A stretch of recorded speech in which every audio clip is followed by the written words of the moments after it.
Welcome to the Independent Artist Podcast, sponsored by the National Association of Independent Artists. Also sponsored by Zapplication. I'm Will Armstrong, and I'm a mixed media artist. I'm Douglas Sigworth, glassblower. Join our conversations with professional working artists. Hello there. How's it going? Good. Are you sitting in your little closet there? It looks a little more spacious. My little closet? Yeah. No, I'm out of the closet, Douglas. I'm out. I had to build a new closet. I've been doing a lot of shipping. And so I slowly deconstructed my closet and had to ship it. And so Temple Bethel has my current sound booth, if you will. They do. Okay.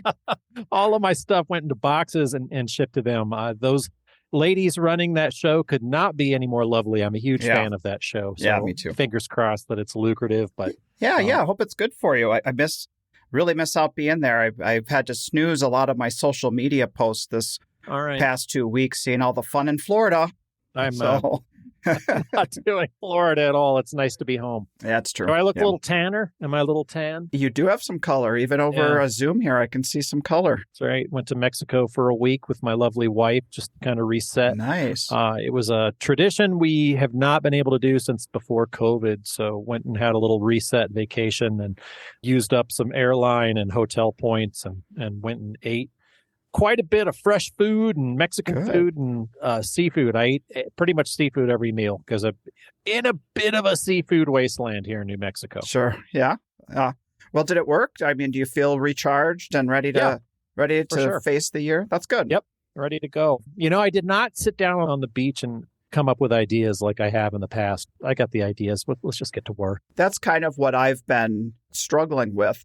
I'm sick of being in my head. I'm sick of thinking about things. I am all about wanting to get out there and just get to it. I'm ready to have some action. Mm-hmm. But what's helped me this week with that, to slow my roll, is I saw a 60 Minutes interview with Rick Rubin. You know who Rick Rubin is, right? I'm sure he's... Yeah, I love Rick Rubin. Everything from, the Beastie Boys to the Avett Brothers. Do you know anything about his personal style?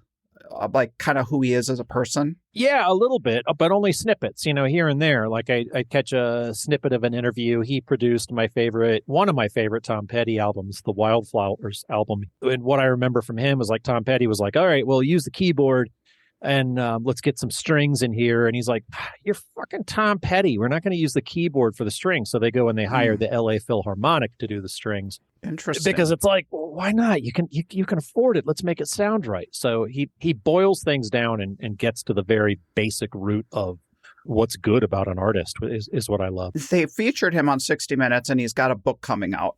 The book is called The Creative Act, A Way of Being, which I can't wait to look into that. Because he reduces things down. But the biggest thing with him is all about removing the distractions. And there are so many distractions in this business. Looking into what's going on out in the world can really stifle the creativity. That is going to be my New Year's resolution, is to remove those distractions. Shut the phone off, leave it across the room, leave it in the house, for crying out loud. The whole idea of just clearing away the clutter and just seeing what special stuff comes up, what new surprises come out of it. He's an amazing producer, and it doesn't matter whether he's producing Jay-Z, 99 Problems, which was his kind of throwback, bringing heavy metal back into hip hop, or whether it's cutting like the Avett Brothers or Tom Petty down to the most raw form, or Johnny Cash. He completely revitalized Johnny Cash's career. So I love that to hear Johnny Cash sing that 9 Inch Nails song in such a different point of view was just brilliant. He recognized that Cash was an interpreter of song as much as he was a writer. But like Elvis was like one of the greatest interpreters of song of all time, Johnny Cash the same way. And hearing Johnny Cash sing Hurt,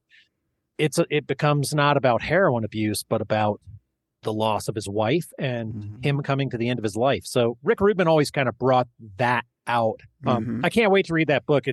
I'm not kidding now. I mean, I was joking last week we were talking, and now I'm like, fucking A, Independent Artist Book Club. Let's do this. Sure. In the talk that resonated with me, he tries to come at it from a totally clean slate. Every like if he's got a bunch of demo tapes or whatever. I think you mentioned Tom Petty earlier. Wildflowers. he listened to this whole demo tape, and he came back to him, and he was excited because out of that whole demo tape, most of it was nothing in Rick Rubin's mind, but this one guitar riff. Yeah. And he goes, this guitar riff is going to be your whole new direction. So he could pick out these seeds that then blossomed into making somebody the best that they could be, or what their actual unique sound was. And really, if there's too much distraction going on, we can't be in tune with that creative voice. Right. Yeah, I'm with that.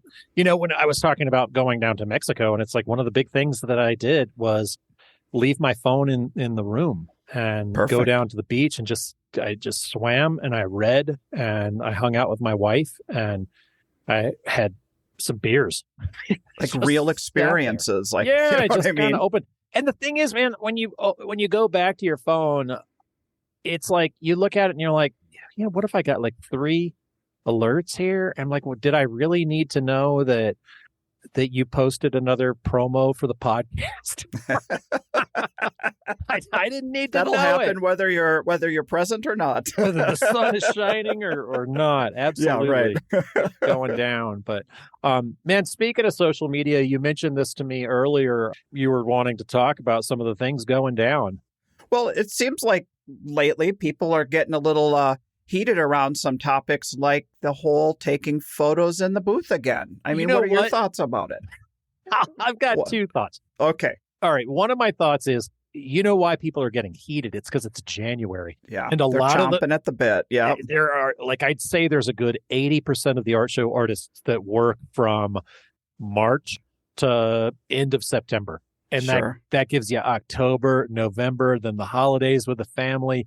And then the stress of January coming around, all the goddamn booth fees are due in January. You're basically, we are a store, right? We're a store that's open maybe, 8 to 15 weekends of the year. And our business expects the rent to be due for that entire year coming up in January, right after the holidays. So you've got that stress going on. Nobody's working. The bank accounts are getting thin. Oh, real thin. We start to, completely depleted. And all these, you're lucky enough to get into a good show season. You got to pay for it ahead of time. So I had to bring that up in order to bring up, I don't know that people are really that angry about photos and booths as much as they are just sitting at their goddamn screen, just looking at it and gnashing their teeth. Right. So anyway. And maybe if somebody is feeling strongly one way or the other, that somebody might just ignore the other point of view if they weren't already so hypercharged and rearing for a fight. Right. Exactly. So you ask me a question. So then back to the actual, the whole point of it is, what do you think about photos in the booth? How do you react to it? 90% of the time, the people who are taking photos of the booth are sharing it with their husband or wife to see if they want to buy it. Right. Why would we want to shut any of that down? Yeah. Don't share it with your husband. Tell him to go away. Both of you, get out. So no, I don't hang anything in my booth that says no photos. I don't say, I've said this before on the podcast. I don't say no in my booth. I don't ever say no to anybody. So if somebody even comes up and we're like, okay, my work is acrylic, it's ink, it's mixed media. Decoupage is when you glue some stamps or something to a lamp, right? I mean, it's not decoupage. So people come into my booth and they're like, oh my gosh, is this decoupage? No, it's not decoupage, but I don't say that. They're like, yeah, you're right. It is. It's actually collage work. So if they're wrong, I still say, yes, you're right. Is this a photograph? Yes, it does look like a photograph. Thanks so much for thinking that it looks that way. It's actually hand drawn. So it's always, yes, it's pumping them up. Maybe I'm an old hippie, but signs everywhere. There's a sign. I don't care. You know, you're like, can I take a photo? Yes. And then they bring out the soft lights and start framing it up in their HD camera. Like, now hit the road. Whoa. No. Or I shut down the drive-bys. I mean, I'll walk up to somebody who might just be walking by with camera in hand just to sneak in. It's like, usually the camera comes out if there's a conversation going and it sounds like they want to share it with a spouse or like you said. So I try to keep the energy vibe in the booth welcoming versus always on edge and combative. Like, don't do that. That even with kids, don't do that can just really bring the energy down in the booth. And We are trying to sell stuff. In spite of how I sound on the show, I try not to be a jerk. Like, I really focus on not being a jerk, and I try not to, try to be likable, try to be open and honest with people. And the other point about it that hits me is we work so hard to create original work.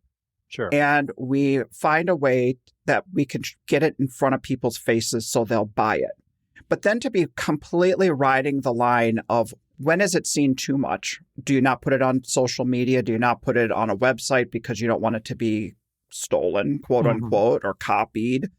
It is something that gets in the way of that interaction of your designs getting in front of the buyers. I feel like if it's like you're trying to protect it from being stolen all the time. I've got a very dear friend that's dealing with this whack-a-mole thing right now where their designs have been stolen, like off of their Instagram, off of their website, sent to China and mass produced. And now that artist is going through, and they literally are playing this kind of whack-a-mole game where they're going to all these people who are now trying to distribute their designs and being like, this is stolen, this is stolen, this is stolen, and they're getting it taken down. They've had these certain things approved, but I mean, it's an awful feeling. So I get it. And my designs, if you shoot it correctly, or you take it off of a website, or you take it off my website, or even Zapp's. I mean, here's a weird story for you.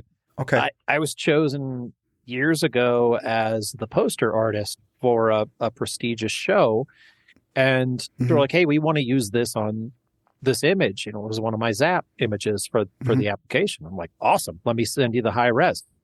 I sent them the high res and they didn't use it. They used my Zapp to print the poster. Okay. And so it's like, look, 1920 by 1920, we have all people complaining about it's resolution. Not high res enough to do professional. You wouldn't think it was, but it looked great. Did it? And okay.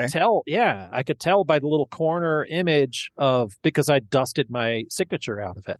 Oh, yeah. And I sent them the high res with my signature on it. Yeah. And, you have to, obviously, when you're applying to Zapp, you got to have your signature dusted.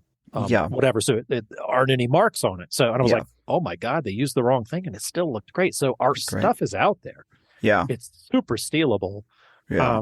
I respect other people's opinions on how they feel on whether they want to have pictures taken. It's already out there. Other people. Yeah. I don't hold it against, because I'm not a 2D artist and my work is difficult to steal. So I understand it is a real issue for people. Pardon me? Whatever. I'm going to 3D print it out of plastic. There you go. Hey, but you brought up the poster artist thing, and I do want to give a shout out to our past guest and good friend, Ben Fry. His image is being used on Coconut Grove's promotions and poster this year. So congrats to him.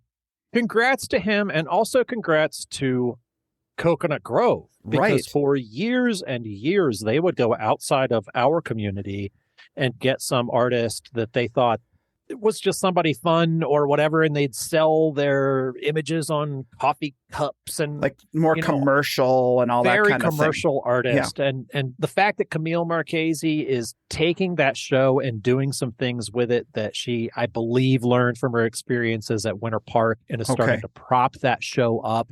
I just feel like it's amazing to have a show of that caliber back in such good hands. So hats off to her and the rest of her team for that decision, and a huge congrats. It's definitely a thing that puts art in the forefront again, which is what we want from our art fairs and festivals, is to make it be not a big entertainment event, but an art event.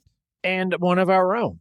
Too. Yeah, I mean, Benjamin is like, his work is it's really suitable to posters. It really it brings that kind of excitement and entertainment value to it as well. He's done a couple in the past that I thought he did Des Moines, and he's doing this one, and I'm excited for him. I'm excited for the show. Yeah, that's great. So another thing I saw recently was there have been several art fair mock juries that have been going on. Some privately, and I know like St. Louis has done this, and I was reading some threads about how people reacted to the comments about the booth image. I know we come back to that from time to time where people have opinions about it, and some of the reactions, Will's like, oh, I got one. The whole issue about the booth image is, we're trying to get into a show. We're trying to show our actual real booth, but then you start getting feedback from, well, there's too many pieces in the booth. It's too crowded. There's grass in the booth. It's like, Are we being told to stage a booth so that it's acceptable? And then do we show up with a staged booth, or are we really showing a real booth? What's the deal? I was at a Howard Allen show and talking to Debbie Allen, and she comes over to me and she was like, she's just bitching. She's just complaining, just bitterly complaining about like just has cartoon curse words and bubbles coming out of her mouth. I'm like, what's going on?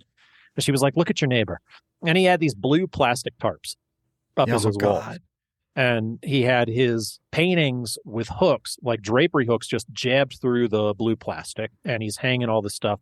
It was a hacky booth. Yeah. So, and she was like, look at this guy's booth shot. And there's the fake booth shot with the pro panels and the carpet and all of this stuff. And he doesn't even own it. It's just a photoshopped booth. And there are services online of people who are doing that for people and just putting together some nonsense booth. And it's ridiculous. Yeah. The booth shot to me is only context. It shows me the context of that and be like, oh, now I understand. And so if you have all of these fakers who are out there faking it and they're trying to tweak it the certain way and cut the grass and do and Photoshop level it out, it's like, it's not only is it dishonest, once you get into the show with your bullshit blue plastic drapery hook booth, you're not getting in again. I understand your point about that. I mean, that's so blatantly counter to what the booth shot is for, to show up with a booth that was completely fabricated. But what about those kind of in the middle who have a somewhat of a professional display? They're having trouble getting into shows and they're like chasing their tail with the comments. Like one thing I heard was, well, the work from the individual images need to actually be in that booth shot. Well, not all artists can have it that way, that the booth shot represents the exact jury images that are in their booth, unless they cut and paste and Photoshop work that was made and sold, original work that was made and sold. But it could still be the flavor. It's not like it's a complete departure from what they do. I mean, I make new work all the time, and you can tell it's my style. You can tell it's me. You're rolling through it, and you're like, okay, I use the booth image as, all right, here's my professional display. I feel like all of these services are actually doing people a disservice because I don't think it has anything to do with the magic application. If they're into you, they're into you. If they're not, they're not. If your style is recognizable. I saw a photographer online. He's like, well, I haven't figured out the magic order to put my slides in order to get into the show that I want to get into. It's like, the order isn't the key. It's not the order, dude. It's just you. They're just not into you this week. And they're just not, that's not the show they're trying to put together. It's a bummer. It happens to me, both of us. Like all of us. We all get rejections and they're just like, look, likely it came down to me and like 5 other people that they felt like that style wanted, a representation of, and they chose somebody else. I'm super bummed about it. I see your smug ass sitting there in your Jazz Fest cap. Oh, shut up. I see it. We're on Zoom. I didn't get jazz. I've never gotten jazz. But somebody did get a few good ones, which I'm not going to point out here. So, we can put together a good season, right? That's what we're doing. We're putting together a good season. We can all put together the season that we deserve. I think aside from all of the, let's say, the feedback that maybe an image gets in these mock juries, what's more important is just actually go to an actual jury, a virtual or whatnot, just to be able to see what you're up against, because that always helps us to kind of know context, I think. Absolutely. More so than if you cut the grass, it's going to, in your image, it's going to fix it. If you do 2 less pieces on this pedestal, it's going to fix it. That kind of thing is just going to get you chasing your tail. Yeah. It doesn't really matter if your walls are white or if they're gray. Really, ultimately. They're looking for a professional display. Show a professional display with a decent shot. Don't try to get cute with it. Don't try to. I did a booth shot one time where I opened it up, I spread it wide, or I did like rejection. Don't get cute. Just what does it look like? Show people what it looks like. You're not going to get yourself in trouble. You need to gnash your teeth over it. Sure. Okay, another topic. AI art. What do you think about that? That's another conversation. I feel like I got a big old crank in my back and just winding me up. Can you go? What do you think about it? That's another topic we're all worrying about is AI art. it's a personal business. It's people want to come out. The people that want to buy from us want to meet us. They want to come buy from me. They want to meet me. They want to have a decent human on their wall. They want to have an installation of this sculptor who they talked to and this person. They found out what that means. They want to buy from the working artist, right? Right. And so this AI it's another cheat code, right? It's another, it's another, let me do this. And honestly, I thought it was cute at first when I see all of my friends posting, they're feeding their images onto things like their profile pics, like doing the AI technology pics. With different images. Our good friend Gregory Story, I love him. He's an incredible artist and ceramic artist, and he fed his images into this AI thing and makes himself look like a romantic sci-fi superhero or book cover or whatever, and it's awesome. It's fun.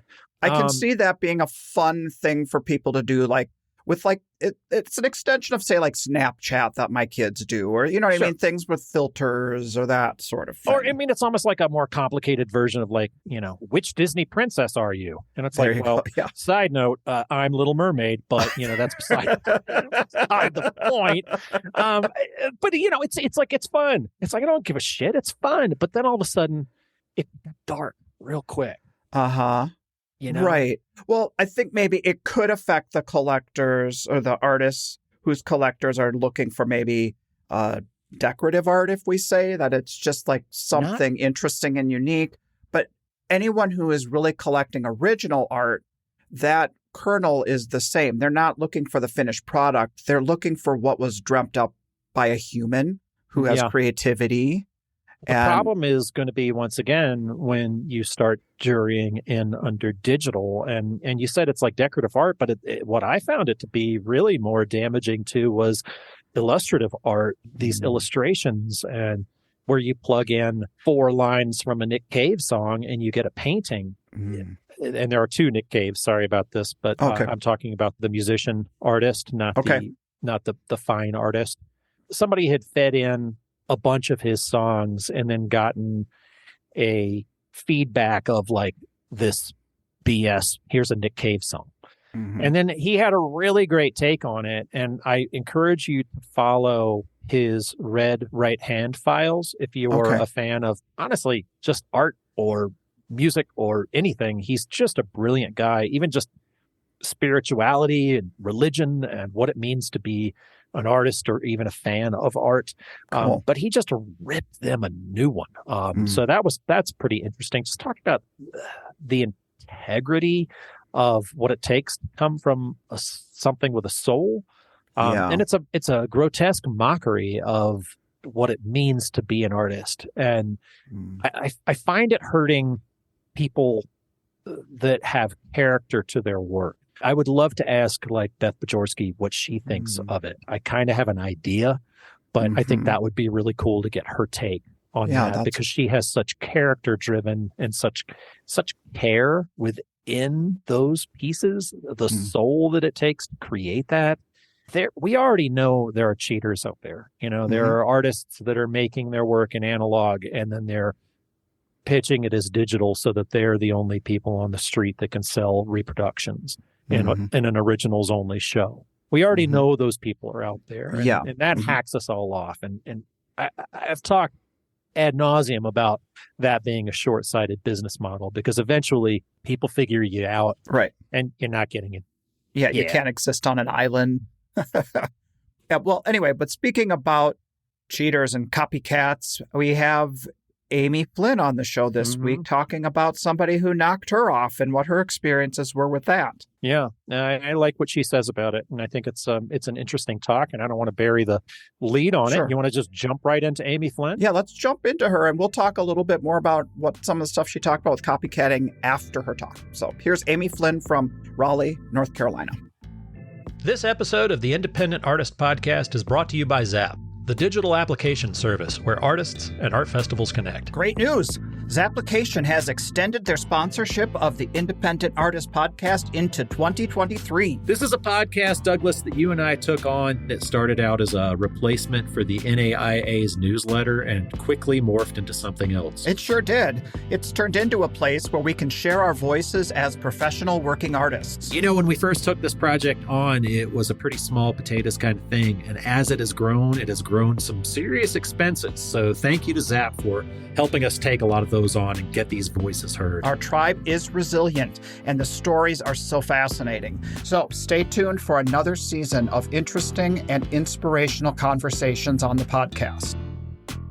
Amy, welcome to the show. It is so good to see your smiling face. Thank you, Douglas. How's your poor little foot? My poor little foot is on the mend. By the time this airs, I will be in much better shape than I am today. I really miss this interaction with friends, and so I'm so glad I get to sit and talk to you. Well, that's what I love about this podcast. This is what kept me going through the pandemic. I missed talking to all my artist friends, and then suddenly, there they all were. It's been fun, and this show has taken on legs. It did actually serve as a form of inspiration for us and for the listeners, too, that it was just more than that temporary period of isolation. So I'm glad that it has kept going. Yeah, and let it be known to everyone listening that Douglas is high off his ass on painkillers right now, so he can't be held responsible for anything he says. I can, however. I wish that were true, but nope, I'm clear as day here. I haven't had to have pain meds for a while. Damn it, I know. It could be kind of fun to get me to loose lips sink ships, as my Aunt Darlene used to say.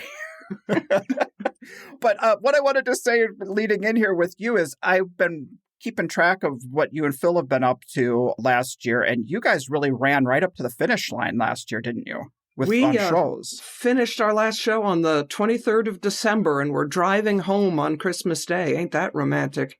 Oh, but it was a great show, so that always makes the drive home so much better. The full pockets make it a celebration no matter where you're at. Right. And when it's the two of you, I mean, it's like really home is wherever you are. So exactly. Christmas at home was in a hotel room somewhere in the South, so... I don't even remember where. They all look the same, the hotel rooms. Yeah. Fairfield Inns. Right.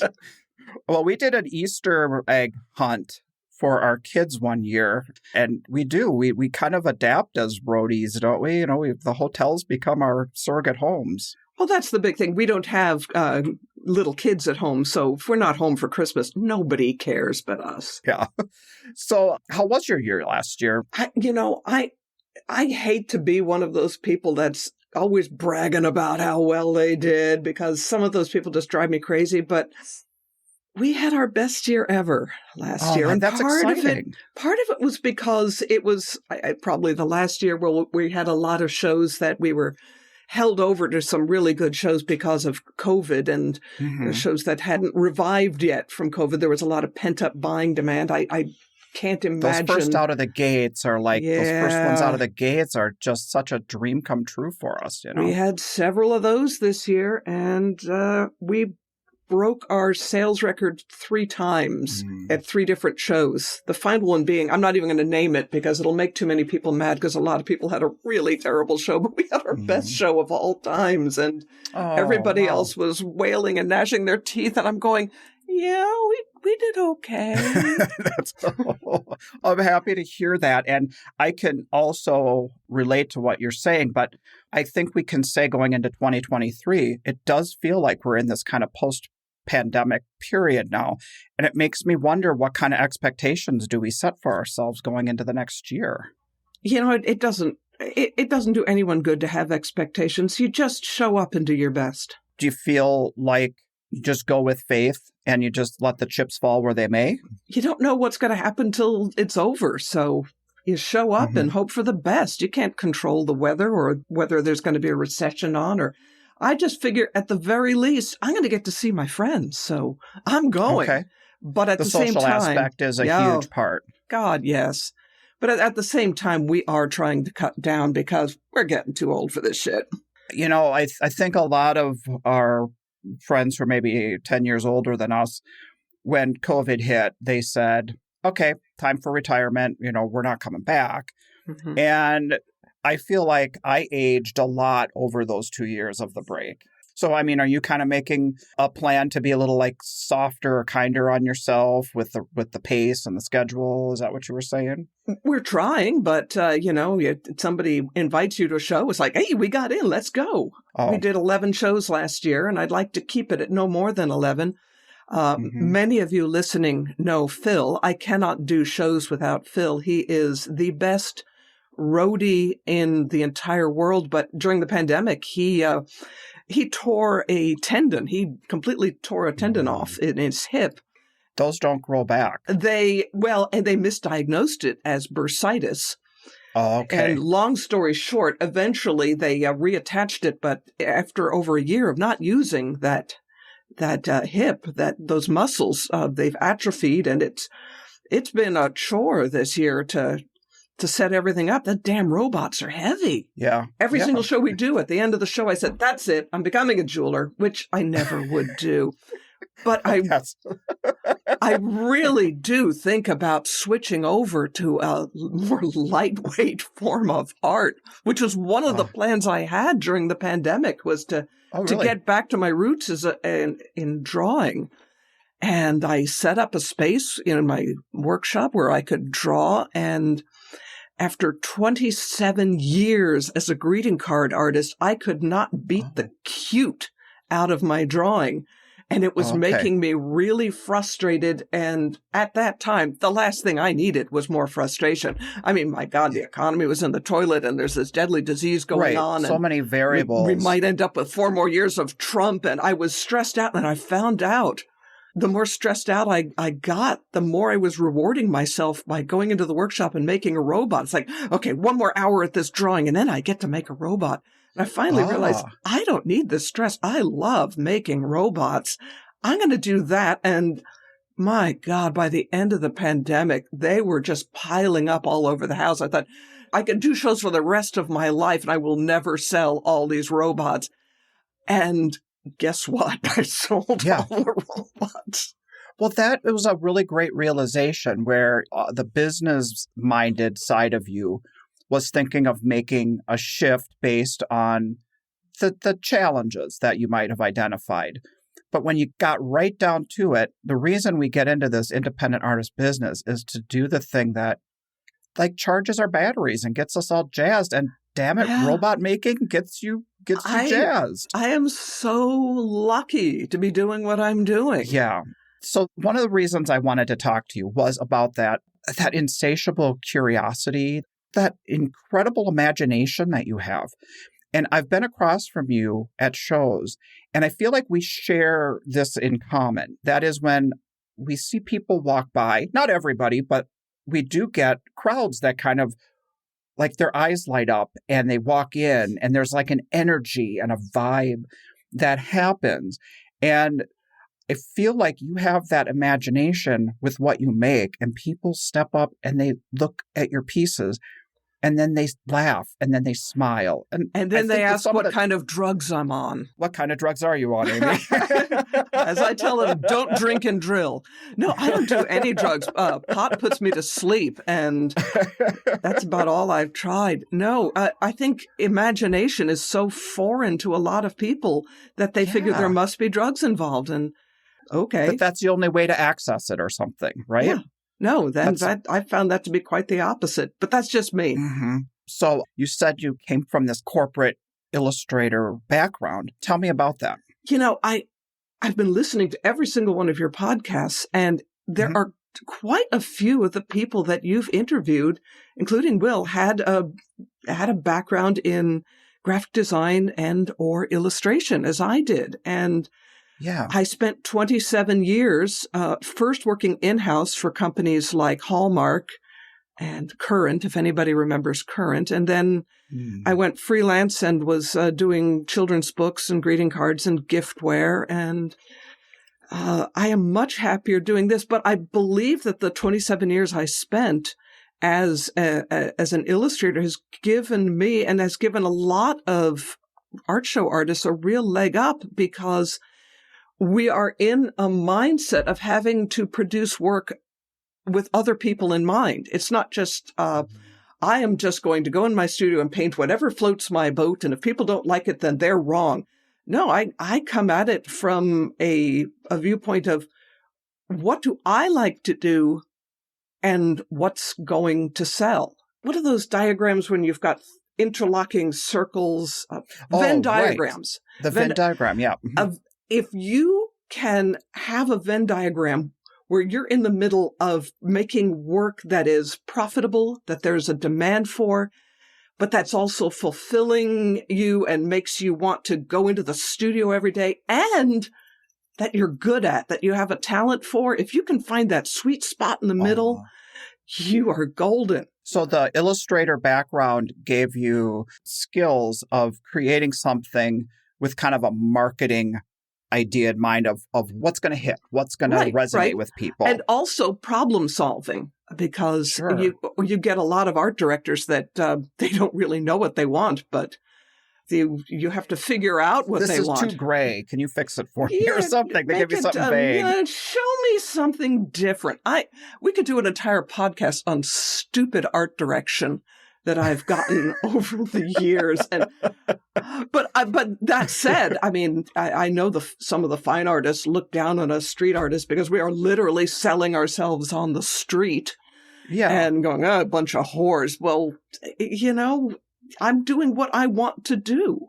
And it just happens to be that it's stuff that people want to buy. Yeah. And that's not a dirty word. I mean, making stuff that people want to buy is... Yes, it is. Money's the dirtiest word. Well, tell me, how did being in this career that you were good at, how did that transition into being an independent artist? I mean, were you feeling like you were stifled? No, not at all. 2008 happened. In 2008, I was freelancing. I was no longer working in-house. There are very few places that even have in-house artists anymore. I mean, Hallmark is down to just a skeleton crew. They farm everything out because it's a lot cheaper to have artists working on spec. So all of my freelance work dried up. But at about that time, I had started playing around with found objects, and I've always had this kind of bizarre fascination with robots. And I love going to flea markets because it's like a treasure hunt. I mean, if you go to the mall, you know exactly what you're going to find, but a flea market, you could find anything. And I used to make stained glass windows back when I was in college, so I know how to solder. Yeah. I did that for a little bit, and all of the cuts on my fingers and how slow of a process. I'm like, no, hot glass is definitely my lane. Well, it was popular back in the 80s when I was doing it. Now it's a hard sell. But it's just like every interest and every skill I've picked up in my entire life just sort of coalesced around these robots. Okay. And I found that I was much happier making them than I ever was as an illustrator. Were you making them just for yourself? Was it a hobby? It was just a hobby. And I had some very dear friends who owned a craft gallery here in Raleigh, and I showed them what I was doing. And they just sort of looked at me and said, "Why aren't you selling these?" And I said, I don't know how. And you probably didn't even know that they were like, we all know your work is good, but I'm sure at first when you made it, you're like, didn't even think it'd be something somebody else would want. You thought it was just for you, right? Oh, I thought they were great at the time. I look back at my early robots. I go, oh my God, I owe an apology to anybody that ever bought these. These are crap. Oh, but they were different. No one was doing anything like it. So I said, well, I don't know how to sell them. I quit the Girl Scouts because I didn't like selling the cookies, going door to door. And they said, well, you can do art shows. I said, oh, no. Every time I go to an art show, it's either 100 degrees or it's raining. I don't want to do art shows. And they said, well, you can go around to galleries like me. I said, no, did you not hear me about the Girl Scouts? You had this long list of no's. Exactly. And they said, well, we think the best thing that for you would be to go to a wholesale show. Oh. So I said, well, okay, that I could handle that. It's indoors, and people would be coming to me. And it's a way different vibe, too, because selling to people who are going to resell the work has a different level of kind of like distance than like the people who are going to fall in love and own it themselves. I did the Philadelphia the buyers market. Buyers Market of American Craft. It was 2009. It was just March, I think, of 2009. The two gallery owners that coaxed me into doing this, they set me up with an artist that they knew who did art fairs, and she and her brother did this work. And of all of the 1,200 people in the building, he ended up being, by total coincidence, in the booth directly across from us. Okay. So we spent the entire weekend running over to his booth going, Eric, what do I do? He'd give us good advice, but you need to be doing art festivals. So we kept trying to take him out to dinner or buy him a drink or get him lunch. And he kept saying, nope, I'm fine. And finally, at the end, I guess we were pestering him so much, he said, look, if you want to pay me back, the day you get home from this show on Monday is the deadline for the St. Louis Art Fair. I want you to take the $30 or $40 that you would have spent buying me lunch, and I want you to apply to this art festival. And if you don't get in, you'll learn something. And if you do get in, I'll tell you what to do. Okay. So naively enough, we applied. Right. Not necessarily knowing that this wasn't just like a local show. You're like traveling cross country to a biggie right off the bat. I didn't know it was such a biggie. I was so naive. It's I've told people it's kind of like saying, well, golly, I think I'd like to be in a play and then getting cast in a Broadway show. Exactly. Right. So we got in and bought a tent, and the first show was the most stressful thing I have ever done in my life. Yeah. You said you bought a tent. I'm sure you had to buy everything that goes into what you need to do to show up for your first show. Right. And you didn't want to do this, but the encouragement of somebody saying you need to do this. Right. That's a lot of risk. Yes. And I was digging into savings because I hadn't had any freelance artwork in over a year, and I was spending all this money buying parts for robots. Right. But the indoor show, the wholesale show, they had a rule that you couldn't use any power tools without getting the union involved. So I designed these columns that you will still see two of usually in my booth at every show, made out of corrugated tin that had this really sort of retro steampunk look to them. Mm-hmm, and they just screwed together. These columns, they looked like they were sitting on top of squashed octopi, that there were all these legs coming out of every single one to try to make them level. And we were such newbies, we didn't realize that the tent had telescoping legs so that you could write it. So the tent was leaning one way and the columns are leaning the other. And then the other thing that the art show had that the wholesale show didn't was little kids. And they were kind of bored at the art show. And then they get to my booth and it's like, oh, toys. There you go. And they were trying to pull themselves up on these wobbly columns to get a better look. And things were falling over. And on the opening night, a woman came in and swung around to look at something. And she had a great big bag off her shoulder and it cleared a column full of robots. And she spun around to see what that crash was and dumped an entire glass of wine on Phil. These are all like the learning curve in this industry. It's true. You know, it can't be underestimated how just showing up for the first time, what we know now after doing it for 15 years or 20 years or whatever, that you just take for granted. And everything was like a catastrophe at every turn. Right. I mean, at one point I realized that the kids needed to see what was on the pedestal. So I took some of them off and put them on the ground. And I will never forget that this parents came in and said, okay, hands in your pockets. We look with our eyes, not with our hands. Don't touch. So he puts his hand in his pockets and he turns around to look at his parents. He just glares at them and he walks over to the ones on the ground and kicks one because he wasn't touching it with his hands. Right. Well, I mean, that is true. Your work does have that broad age appeal. Do you feel like if you can make them appeal to the kid, that is something that maybe the parent and the child in your booth will bond over and it turns into a sale? Yeah, actually, now that I have a much better setup, I love having kids in the booth. They are wonderful. They ask the best questions. Most of them are respectful and keep their hands in their pockets. I even have some special ones that I will let the kids play with.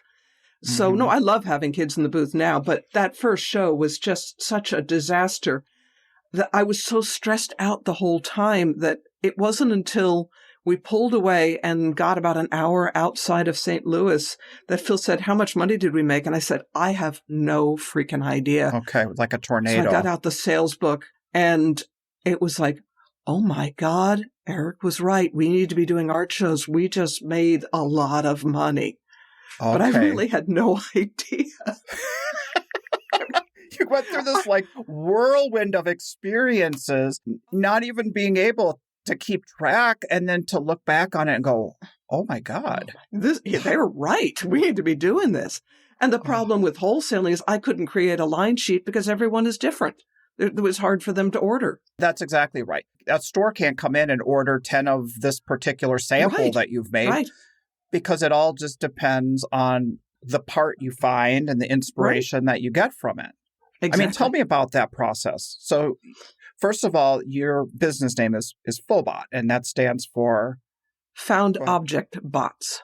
But I also like that it works on that sort of FAUX, faux level as well. Faux, like FA, yeah, right. Like the French FAU, faux, fake robot. But then I figured if I called it Phobots with an FAUX, I would probably have killed someone by now going, Foxbots, what's that? Oh, yeah, there you go. That was good that you didn't go down that road. So I wanted to ask about that process. So when you started building your robots, did you go through the flea markets and you would find these antique parts and bits and you'd say, you know what, this could be whatever. This could be an elephant. That's exactly it. Is that where it came from? That's exactly it. I used to do theater as well. And by the way, I've noticed a lot of people in your podcast have some sort of theater background as well, which we touch on later. It is uncanny. But I used to go to the flea market a lot looking for props because although I enjoy being on stage, I feel that if you have the privilege of being on stage, you should do some backstage work. And I loved building props, which are not the sets, the handheld items that the actors carry. And so I was always at the flea market looking for stuff for shows. Oh, there's a bit of a scavenger hunt in that regards, like, trying to find the antique telephone that goes on the periods, side table or whatever. And then would you find yourself like falling in love with all these little trinkets that maybe didn't have anything to do with what you were looking for? Some of them, it's like, well, I'm not going to build the theater for this one. I'm just going to keep this one because if I build the theater and they keep it, they're going to lose it. So I'm keeping this. So, 1 for you, 2 for me, 1 for you, 3 for me. And eventually, if you don't start doing something with them, and you become a hoarder. Yeah, right. Yes. Yeah. So what I'm wondering is which comes first? Is it a drawing of the robot, or do you find the parts at the flea market and that inspires ultimately what the piece turns into? I don't draw them anymore. I work in two ways. Well, usually I just find a piece and I put it on the table and then I mix and match other pieces around it to get a feel for how it's going to look. And when I'm happy with the design, then I put it all together. Start constructing. But then there are other times when you mentioned an elephant. I knew I wanted to make an elephant. It was years before I was at a flea market and I saw this piece that was a screen door catch to keep your screen door from blowing in the wind. I said, oh my God, that looks like an elephant trunk. And then, then we do elephants. Yeah. So getting pushed in this direction to do the retail shows where you're making one-of-a-kind pieces and being an independent, how would you compare this lifestyle? What does being an independent artist mean to you versus what you knew beforehand with being an illustrator? I love the social aspect of it. That's my number one reason. Well, that and making a living, but I have met the most wonderful people. And I find that if I stopped doing it, I would miss them. I would probably become one of those art show junkies that just flies into a show and walks around saying hi to my friends. And they'll say, where's your booth? I said, nope, just here just here. So those connections, those are that's your driving force, aside from the fun of making the work, doing what we do in this kind of market. It is all about those connections. I wouldn't be key. talking to you right now without art fairs. Yeah, exactly. Getting back to your illustrator background, what kind of got you on the path towards that? Was it kind of a creative kid who needed to find a good job, so that was a career path for you? Is that what illustration was for you? My parents were very encouraging, but I don't think they were real crazy about the idea of me being a fine artist. They were much more supportive of me being an illustrator, where I might go and get a job and work for a company. Mm-hmm. And I ended up going to San Jose State University in California that was about an hour away from where we were living, and had one of the best illustration departments in the country, certainly in California. Mm. And there was always that tension between the fine artists and the whores who were doing it. Yeah, the sellouts. Yeah. Well, what was little Amy like? Were you a little creative? You said you did theater and all that stuff? Yeah. Well, I was drawing from a very early age, but the theater sort of came because of the drawing. In high school, the theater teacher saw my work in one of the display cases outside the art room, mm-hmm. and said, "Hey, could you do a poster for us?" And from there, it's a short step to, could you build these props? Could you paint this picture of Elwood P. Dowd and Harvey? Could you paint this backdrop? So I joined the theater class. And eventually, after about 2 years, I was there all the time anyway, working on the sets. Mm-hmm. And eventually I said, you know what? There's this little tiny part that in The Man Who Came to Dinner, where one of the two neighbor ladies walks in with the calf's foot jelly, and she's on for about a minute. I said, I'm here all the time anyway. I bet I could get that part. Okay. And ended up getting cast in a huge part. Oh. So... that was another, like, dipping the toe in the water, kind of like the wholesale thing, and then you kind of get pushed into another arena. And then the exact same thing happened in my adult life. I was living in Colorado Springs and working for Current, and I met Phil, and he was very involved with theater. Okay. He was a theater major at University of Texas, and nice. It was like, can you do this poster for us? Can you help me with this set backdrop? And eventually it's like, all right, there's this one little character that's just in the last scene. I'm here all the time anyway. You're saying this is Phil's story? He had kind of the similar thing, what you're describing? No. This is me. He wrote me into doing all the backstage stuff, and then was like, there's this little tiny role for a girl in the last act, and I bet I could get that. And it got cast in a much bigger part, and did a lot of theater for many, many years. I miss that too, but it's very similar to doing art shows, except that the auditions are much more painful than applying to a show, because you don't have to be there. You don't have to be there to audition for an art show. You just send them money and some pictures. You just get the letter back or the email back now. But you don't have to stand face front and see the rejection eye to eye. That is, I can attest to that. That brand of humiliation that is tough. Auditions always made me so nervous. I had to generally take a Xanax or something just to get through them. But being on stage is completely different, because I always felt like it wasn't really me. It was this other person, and this other person always knew what to say. And that is definitely how an introvert can find themselves in the theater and be on stage. People will be like, well, that doesn't make any sense. How could an introvert be on the stage? But you're taking on a different role. You're taking on a different character. It's not you. Right. You're just losing yourself in another person.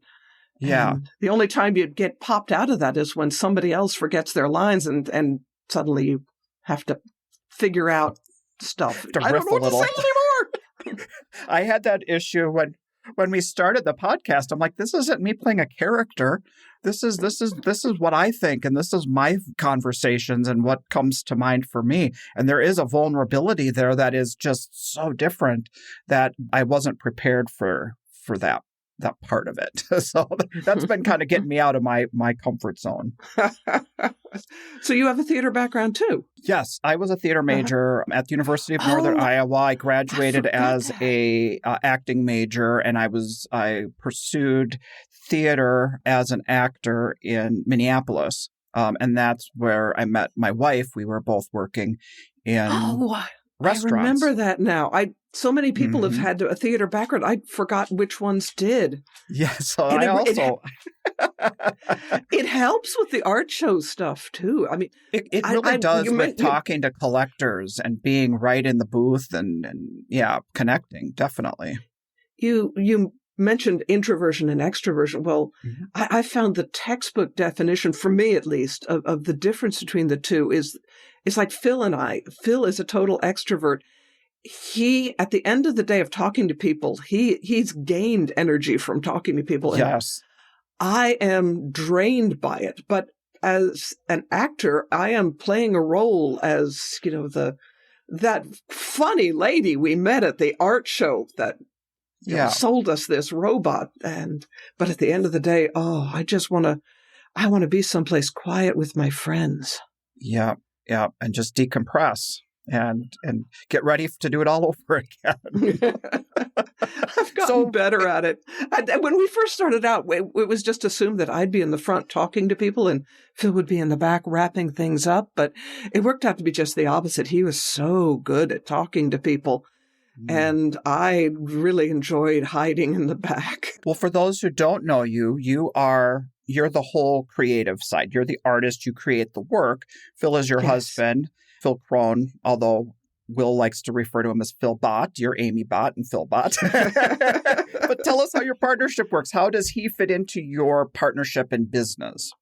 He does absolutely everything except make the robots. He drives to the shows. He helps me set up. He does one thing with the robots that I don't do, and that is early on.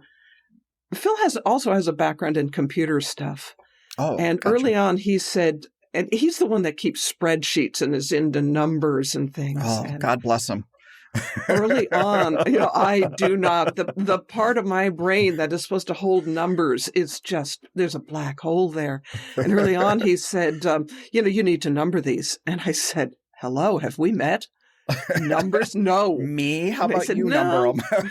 I said, collectors are going to want them numbered. I said, fine, you number them. So we decided on cutting out pieces of sheet copper and stamping the number on them along with the word Phobots. That's brilliant.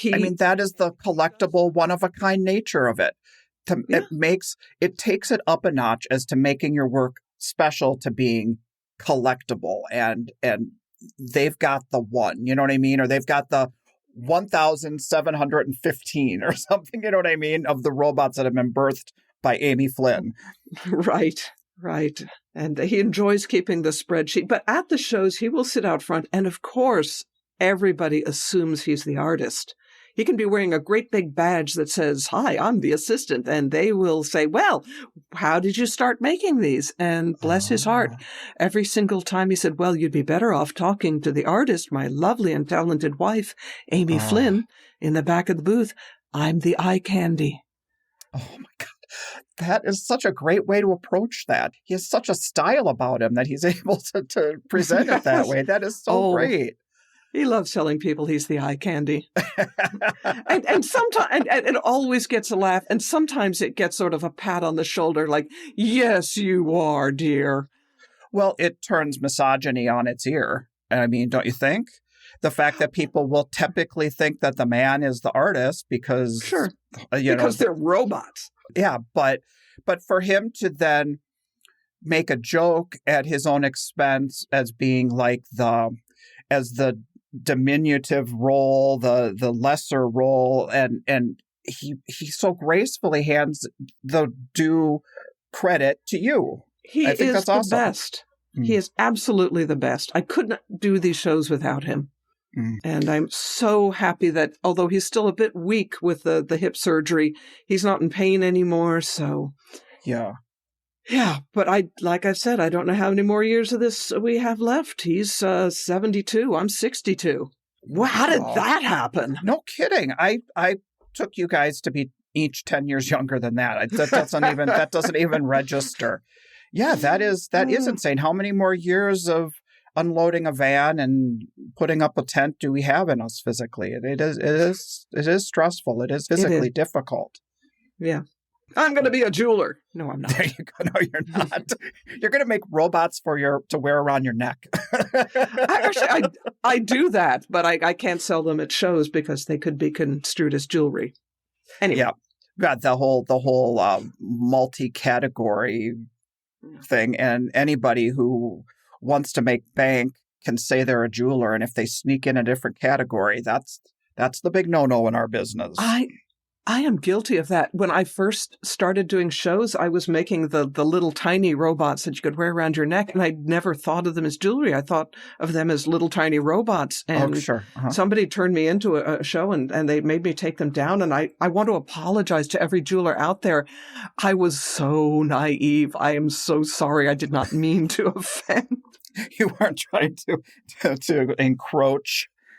I wanted to ask about some of the characters that you come up with. Like, there's some iconic characters, like somebody like, let's say, Ruth Bader Ginsburg or whatever, where there are people who are important to you and you want to do a tribute or a piece that, I mean, what types of people or which characters in like real life influence you in that regard in your designs? It has to be someone that is there's something so recognizable about them that you can portray them in robot form. And I can't do that with many people. With Ruth Bader Ginsburg, her initials are iconic. Sure. And then I found some other stuff relating to the law that I was able to incorporate. But most of the time I don't do characters or individual people. I mean, I really enjoy doing a Wizard of Oz set when I can, because they are so iconic that people recognize them right away. But for the most part, no, I don't. I stay away from real people. Well, I really get the theater thing because it feels like you're creating characters. You're not just making a robot like, oh, this could be a shoulder, or this could be a head, or this could be eyelashes. It's like I try to give them personalities, but they're not always based on. You give them a whole script. Well, there's the calendar where I actually write their script for them. Yeah, and give them a story. But it feels like every one that you make has a name and it has a backstory and it has. Oh, it does. It has a life to it, which is theatrical. Well, thank you. Well. Gosh, now that you mention it. It's like you're writing a little story. Yeah. I've been told that my booth looks like a theater. So all that set design came into good use. Absolutely. With like how you create the stanchions across them. So that's a good way to protect them from those fingers, to keep them from getting broken and knocked around. The stanchion's almost like you're at a theater. Holds them in. Right. Give them a little stage. And it's really more to keep them in when it gets windy than to keep people out. Oh, sure. But I like the way it looks. You even give them a heart. Every one of them has their own... a heart inside, like the Tin Man in The Wizard of Oz. Oh, there you go. The Wizard of Oz was a huge deal when I was growing up because it was on TV once a year. I remember You rarely saw it in theaters. You didn't have DVD players or movies on demand at the time. You saw it that one time it came on the year, and it was a big event. And you'd watch it every year. Exactly. It wasn't like, I've seen it, so I don't need to see it again. It was like, no, we need to experience it year after year. Exactly. And, of course, I'm making Tin Men, so it just seemed obvious to put a heart in them because that's what the Tin Man wants. Yeah, he wants the heart. At first, I only put them in the ones that opened up so you could see it. But so many people were disappointed that theirs didn't have a heart that very early on I just started dropping a heart in every single one. And they don't all let you see it, but you can hear it rattling around in there. So even if you can't, let's say, open the body because it's meant to be closed, the rattling lets you know it's in there. A lot of the tins open from the top, and if I don't solder it shut, then people do tend to pick things up by the head and then their body falls off. And that's a rough way to find out there's a heart inside. So you go to the flea markets, you find these objects that speak to you, and then you craft them and you put them together. And a lot of times you're using, let's say, old spice tins from, the 1940s or something. I mean, do you ever find that use of nostalgia just hooks people? Absolutely. I mean, I just started using the old stuff because I just liked the way it looked. Okay. But then when I started selling it in public, and people would come in and get teary-eyed. Oh, my grandmother had one of these, or she used this brand of spices. It's really gratifying to see people relate to the objects. I love that. That happened to us. That happened to Renee when she saw the cat that we bought from you a couple of years back. That spice tin was her grandma, and she had to have it. And it was so special to her, and it's special to us where we have it. It's that I really think that is an important part of making work for the public, is that you can't do it externally where you have to say, well, if I'm going to use this tin, there's going to be people fall in love with it. But if we connect to the sense of nostalgia and then the people come to it, you know what I'm saying? That they find us as opposed to us trying to find them. Yeah. Nostalgia has really been hitting me lately with artwork. Right. So now I'm going to bring up a topic that might be a little uncomfortable, and we'll just kind of waddle our way through it as comfortably as you feel on it. And that is, you're going about your business. You've had this evolution where you find yourself now at the road shows and you're making work that energizes you. You're meeting people, you're forming a community, and your work has not been seen, and it's almost like it takes the world by storm. And then you start seeing your work, or people saying that they have your work, and you know that you weren't at that market, or you've never been where they said they bought it. Right. And you start seeing your stuff kind of popping up around the country at different shows. And we've used the term tribute artist. I love that so much. But how does it feel when somebody kind of knocks you off? Well, first of all, I have no issue with people making robots of their own. I think it's fantastic. More power to you. Have fun, kids. Okay. But sometimes it takes me years to come up with a design. Sure. And it is really discouraging when a couple of months later I go online and I see somebody's made a copy of it. Yeah. Because, they didn't put in the work. And they maybe don't even have the creativity that they can put in that work and make it. They just have to steal or take what they've seen. I'm not letting it bother me because, if it bothers you, you can do one of two things. You can let it eat you alive. Yes. Or you can sue. And I don't want to do either of those things. Well, and suing is so difficult because honestly, unless you copyright every single robot you make, it's a costly and a process that no independent artist can really feasibly do. Copyright law is such that once a piece of art is in fixed form, it is copyrighted. If you want to get additional damages, you have to copyright it, but I'm not going to do that. Okay, yeah. What I've come to the conclusion of in the long run is that anybody who is a real artist, who has the manual skills, who has the vision, who has the sense of design to be a real artist, isn't going to be copying somebody else's work.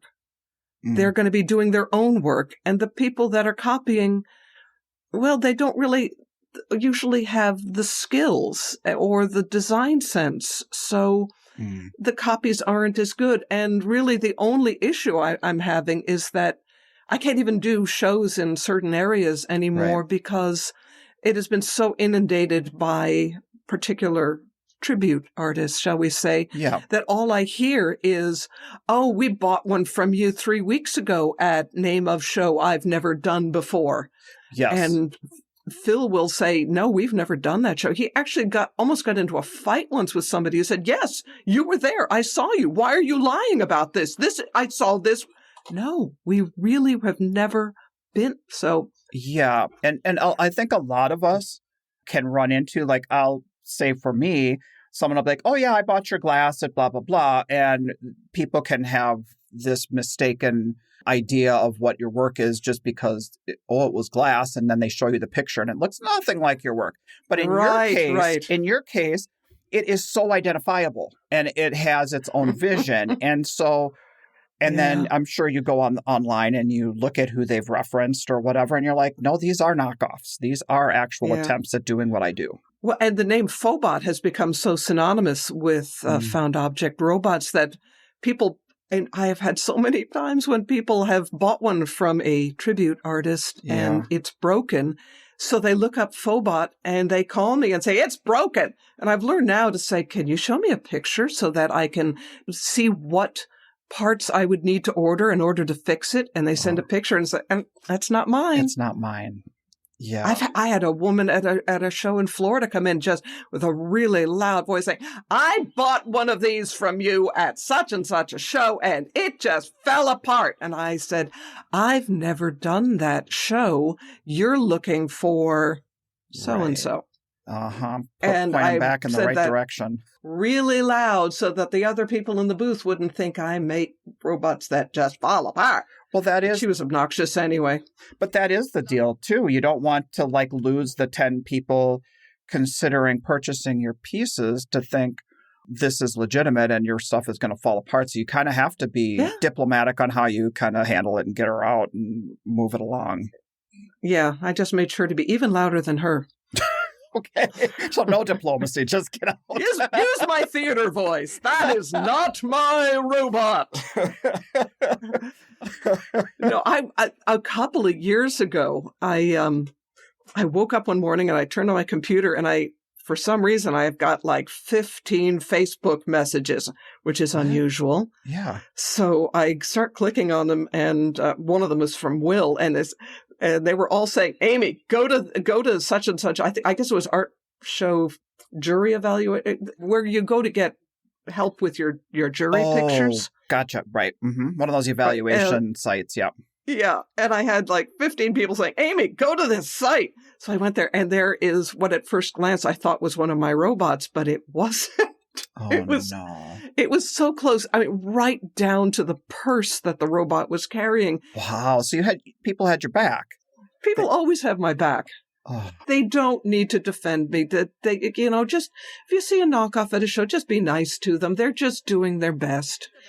I'm doing okay. We just had our best year ever. So obviously it's not impacting my ability to make a living. So go ahead, make robots, but try to find your own voice. Yeah. You'll be much happier if you do. Well, right, because there's the integrity behind it. The satisfaction of making something, not just that you constructed and sold, but something that you dreamed up and sold. I mean, that's really the key right there. That's the glorification of the redemption behind it is that somebody wants what came out of your magical brain. Yes, my magical brain. Well, if anything, I think maybe it's provided you with a sense of resilience, because, I mean, they can maybe take what you've done and what you're doing, but they can't anticipate what comes next. You know? Well, and I am grateful to the copycats because it has spurred me on to try to make better and better work, to try and make things that are more and more difficult to copy. So those are the puzzles you have to solve. You said being a puzzle solver has been a big part of your life. Yeah. So that's a puzzle to solve. Sure. And I hope I continue to evolve. I remember seeing an interview with somebody, I think it was maybe Pablo Casals, who was still practicing in his 90s. And somebody says, you're good at this. Why are you still practicing? And he said something like, because I think I'm starting to make some progress. Yeah. I really thought that by now people would be tired of these robots and would have moved on to the next thing, but they're still buying them and I'm still enjoying it. And I hope I'm still getting better at it. Well, that copycatting has baked in the cake for you this mentality of striving to be better. It didn't put you back on your heels. I mean, I have always thought that your superpower is your imagination. And so they are pushing you to keep that imagination fresh, and you're solving those problems. And I find inspiration from that. Thank you. Well, I think we have kind of come to a conclusion point here. This has been a great talk, Amy. Well, I'm looking at my clock here, and you got 2 more minutes here. 2 more minutes. Should we, Phil? We'll do a little stretch. I was so worried when you said you wanted to talk to me. I think I told you that I've never crossed the ocean on a raft to gain my freedom. I haven't danced on the top of a bar to get beer money for my dad or cut off half my hand. I've led the most privileged white bread life imaginable. I'm complete suburbia and Catholic school, and I understand that. I understand where you're coming from there. A lot of these stories that we've had, I mean, I didn't know all of this background about artists, and I start talking to people and we hear these stories that are so profound.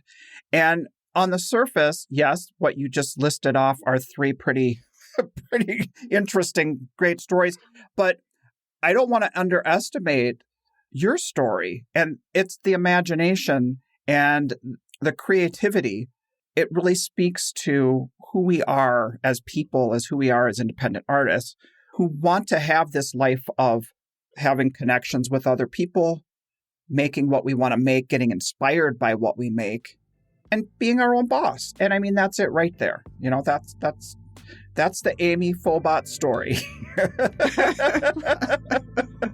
And that's what we love about Amy Phobot, everyone.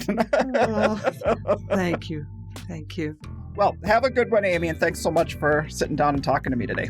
It's been great. All right, have a good one. Okay. Bye. You know, Douglas, when we first started this project, Amy has always been one of the people that I thought we would interview. She's out there. She knows a million different people, and she talks about the social aspect. We all know her, so I'm glad we finally got her on the show. I think it's really funny what she said about how, well, when I first approached her, she was like, I didn't have all this dramatic stuff happen to me. What are we going to talk about? We just talk about our experiences. It was a great talk. I love it. I love talking to her. Yeah. Nice chat with her. And thanks again, Amy, for being on the show. And, you know, sometimes I feel like there are these partnerships, but if you walk into the Phobot's booth, Phil immediately deflects to her. He's like, nope, not the artist. Right. You know, like he's the eye candy. Like, hey. How about that one? He's the eye candy.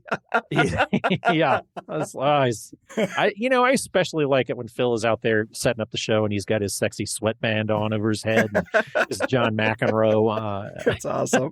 That's a good look, Phil. It's a good look. But this was a good talk about, you know, being thankful to the tribute artists. Who would have ever thought that would be something she might say, that it pushes her to be better at what she does. I was kind of surprised that was what came out of her mouth. Yeah, that was bullshit. It was a thank you, tribute artist. Yeah, thanks a lot, tribute. I'm going to burn you to the ground. No, I do appreciate that gratitude idea. It's tough. I'm sure she'd like for that not to exist, but it does, and it's a fresh way to handle it. It is. It's to know that she can always be thinking of what's next, that she's got the real gift, which is the creativity. So the creativity, it's a limitless pool that she can keep doing new stuff, where other people are chasing, you know, they're chasing the inspiration. Her last design. Yeah, they're chasing her last design. Exactly. Right. So. And I liked what she said about that. But I mean, you've got these people out there, and some of them may be listening. Look, you know, out there, if you're being ethically lazy, sure, you know, you're like, well, this is an idea, but this is like a different thing. So it's okay. It's okay if I do this because it's different. It's like, you know, deep in your heart that you didn't really come up with that. You know, there's one artist that I used to know pretty well, and I was fairly decent friends with them, neighbors, and they decided to just start ripping off another artist down to the paint color of their walls and the photography style and the frames. You know, there's a cost of being ethically lazy. You don't get any friends. Yeah. No, those guys don't have any friends. If you're cheating, they're an analog artist and they're selling reproductions. They're they're stuck in their booth. They don't really get to talk to people. They're missing out on one of the main portions of what even Amy says is like she misses the camaraderie. I know the social aspect is huge. Yeah, I know how much you're missing that right now. And it's a huge part of what we do. And the authenticity, it comes down to it for me, because this business is hard enough as it is, the setting up, the selling, the going on to the next one. But for it to feel like there's a hollow integrity or a hollow authenticity behind it, because that's really, for me, what makes me get back on the road after a bad show, or to really feel on cloud nine when I've had a great show. And that is the stuff that we dreamt up, Renee and I, it hit or it didn't hit, and I want to get another crack at it. You know what I mean? And it's all about that integrity with the work. And if that's missing, if it's all about just being a salesperson, man, you sure picked a hard industry to just sell stuff. Yeah. You know what I'm saying? Exactly. Once you just, if you're just about selling, there's a lot easier things to do. Just go sell hot dogs. Yeah, right. Well, on that fine note, I think that is a wrap for this week. Great talking to you, Will. Everyone else out there, have good shows, make big bucks, enjoy your time in Florida, and we'll see you the next time. That's right. Be kind to each other on the social media. Quit getting into your little bitch slappy fights. March will be here before you know it. Yes, it will. This podcast is brought to you by the National Association of Independent Artists. The website is naiaartists.org. Also sponsored by Zapplication. That's zapplication.org. And while you're at it, find us on social media and engage in these conversations. Be sure to subscribe to this podcast to be notified when we release new episodes. Oh, and if you like the show, we'd love it if you would give us your 5-star rating and offer up your most creative review on your podcast streaming service. See you next time.